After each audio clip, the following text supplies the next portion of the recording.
Hello everyone and welcome back. It's Ryan here from the London Craftsman and thanks for watching. And today's video is all about floating shelves. So stay tuned, watch to the end and I hope you enjoy it.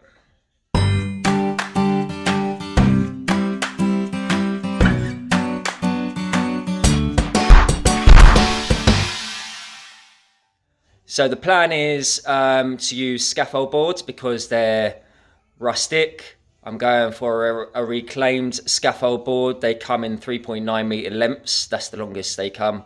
So I should be able to manage three 1.1 meter lengths out of one board, which is quite cool. A scaffold board is 220 deep, so that is perfect. And as a scaffold board is 38 mil thick, standard, that's what we're going to go for. So let's get started, pick out the materials that we need and get cracking. I have noticed a little split at the top, so I may get two pieces out of this one and one out of a board at the back. So I'm going to go ahead, bring that into the workshop and get them cut to length.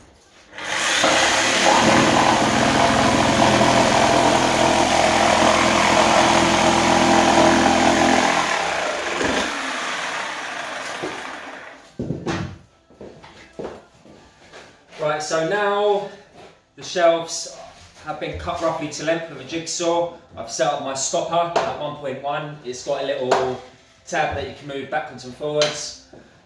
So I need to square one end up first, so let's go ahead and do that. And once I've squared it up, I'm going to just turn it over, put it up against my stopper, which is set to 1.1, and give it another cut.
So there you go, all three shelves cut to size. These bits will go in the old wood burner, so nothing goes to waste. Right, so on one of these boards there's some cement, because obviously they're reclaimed, so they've got odds and sods and they've got all rubbish on them. So just getting my hammer, my pin hammer, give it a little tap. Just get rid of all the loose, anything that I can get off really. Alright, so now I've got my three boards, just need to give them a light sand. I've got P60 on my orbital sander. Sander's connected to a hoover. Turn me on, Sean.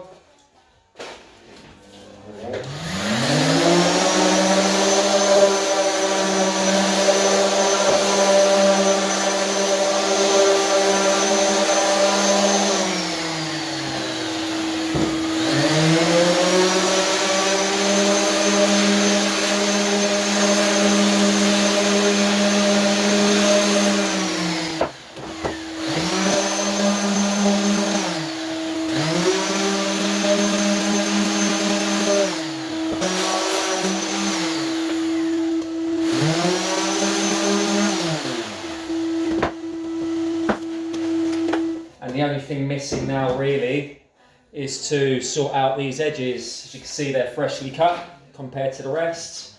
I'm going to try and do something at least a little bit just to make them look a little bit older. So my thought was just as simple as getting a hammer, just giving it a few taps, rounding off the edges.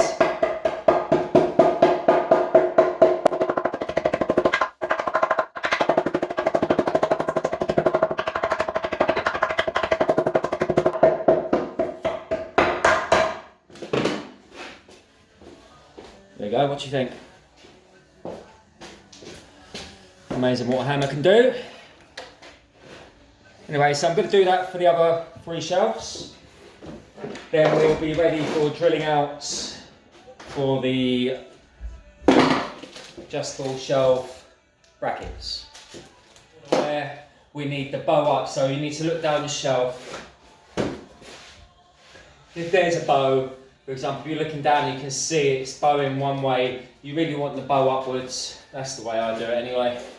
So look down from tip to tip. To be honest, that one looks absolutely perfect. And these are the brackets that we're going to be using.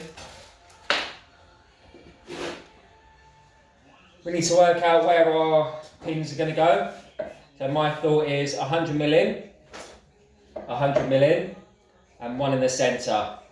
And I think that'll be absolutely plenty. So get my tape measure, 100. We know that this is 1100, so half of 1100 is 550. 550 is my centre. 100. Get my combination square or my just a normal square, and square those over onto all 3 shelves.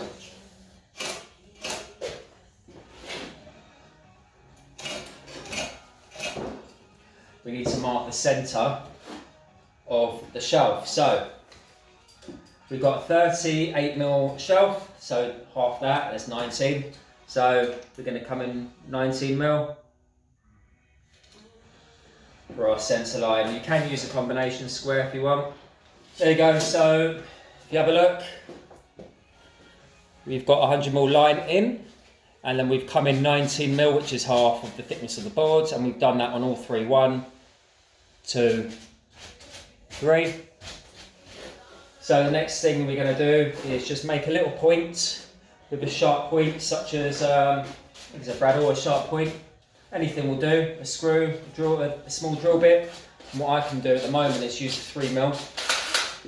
So line up your 3mm. And what we're doing is we're just getting a little hole going. So when we pre-drill with our bigger 10mm drill bit, it's not going to skate all over the place. Again, if you don't feel confident getting this spot on in the centre, you can use a sharp point. Right, so now we pre-drilled with the 3mm, we're ready to step up with the 12mm drill bit. I've got that set up on my cordless, 2nd speed on the drill. I find the easiest way is just get it in between your legs, wedge it in between your legs, and just get your drill bit nice and straight. You can eye it down this way as well. You can also have a little check both ways. Just make sure that it's level. So here we go, let's go for it.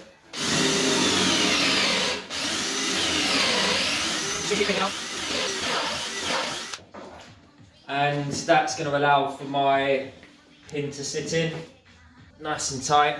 That will go in if I gave it a little knock. Perfect. And you can probably picture now that fixing into the wall with a rule plug. So that's what we're going to go ahead and do. We've got 8 more holes to do, 3 on each shelf, which should be absolutely fine. They're quite lightweight shelves because they've been dry for a while. Right, so I've grabbed myself an offcut, as you can see, and I've picked out all the colours that I have, all the dark colours. I've got about 15, 16 different types of Osmo oils. I use this quite often. To be honest, anything that needs a finish, rather than a lacquer or a paint, then I go for it on an Osmo. You just can't go wrong with Osmo. And this is a wood wax finish, most of these are. So we've got cognac, we've got oak antique, and we've got mahogany. And if you have a look at the photo, which I'm going to put up right now, you can see the table that I'm trying to match. And to me, that looks like pine. And I so happen to have pine here. And it's 3123, you can see the colour of it. And it matches perfectly. And this is what it looks like. Let's try and get that in different light. Depends what light you look at it. In here it's not great light. But that's what I'm going to go for. I'm not even going to bother opening the other ones up because I know they're not right. And I think pine is perfect. So I've tested on an offcut. I'm happy. I'm going to grab myself just a little Cloth doesn't have to be lint free because we're just doing some rustic shelves. It's not like we're doing anything perfect, like perfectly plain bit of timber or anything. It's rustic as it is. So and probably not even worth buffering it off. Usually you put it on and buffer it off with another cloth, but we're just going to apply it with one and just leave it as that. So let's get set up properly and start oiling. Okay, so I am ready to go. I've got my rubber gloves on because I don't want this going all over my hands. I've got my tub of Osmite oil. Always keep the lid on top just in case there's any dust floating around and you don't want the air to get to it if you can help it, otherwise it will go off. So before I start, just need to give it a light dust.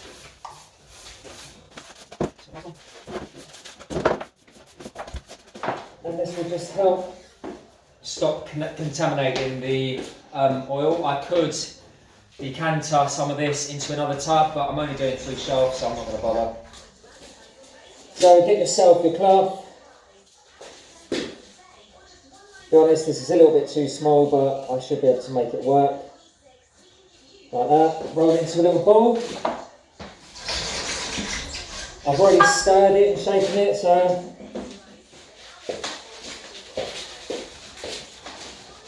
might take a while, but just dab it on, rub it round. Simple as that.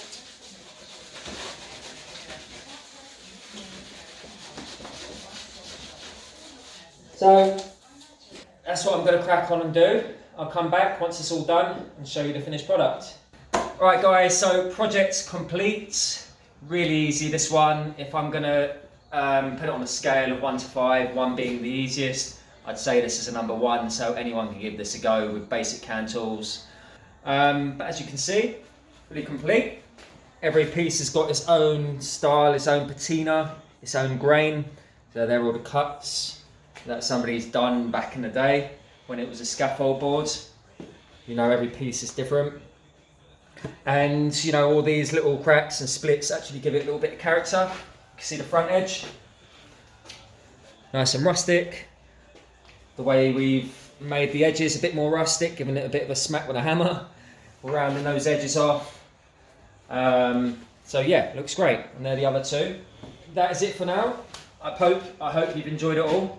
If you have, if you feel like you've got anything from the video and you've learned anything, please like and subscribe, really important to me. Really does help the channel, help it grow, help us do more videos like this to help you learn. There are links in the description as well for any tools that you may need.